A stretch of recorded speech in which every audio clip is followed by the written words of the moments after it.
La mappa che vedete alle nostre spalle è la mappa che è riportante i siti dove noi catturiamo le zanzare e i segnaposto colorati sono i pool di zanzare che troviamo positivi, quindi sia in Veneto che in Friuli Venezia Giulia. E come si può vedere dalla mappa, effettivamente quest'anno c'è stata una grossa circolazione del virus della West Nile. In quest'estate, segnata da un numero record di casi di West Nile, è importante per la salute pubblica monitorare e mappare le zanzare e gli agenti patogeni che possono trasmettere. I ricercatori e biologi dell'Istituto Zooprofilatico delle Venezie possono essere aiutati anche dai cittadini che attraverso un'app gratuita che si chiama Mosquito Alert possono inviare foto e segnalazioni di focolai di zanzare.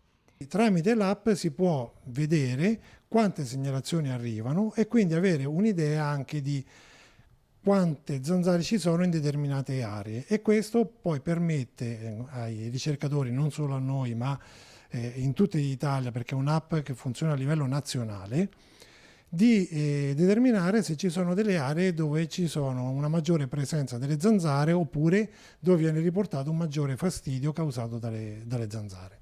Nella mappa del Veneto è ben visibile la diffusione di quest'estate delle due varianti della West Nile riscontrate analizzando le zanzare catturate nelle trappole posizionate dai biologi dell'Istituto Zooprofilattico.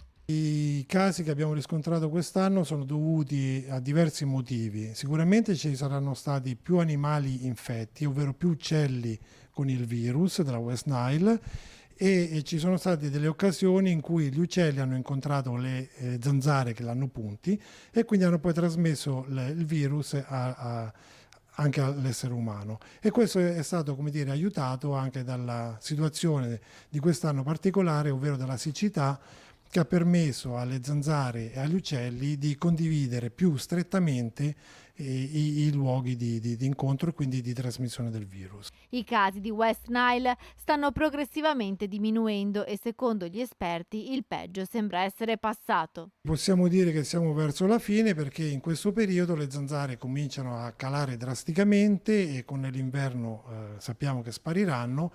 Noi già stiamo notando una drastica diminuzione delle zanzare e quindi di conseguenza ci saranno anche meno infezioni. Quelle che vedremo adesso saranno le code di qualche infezione avvenuta nel mese di agosto.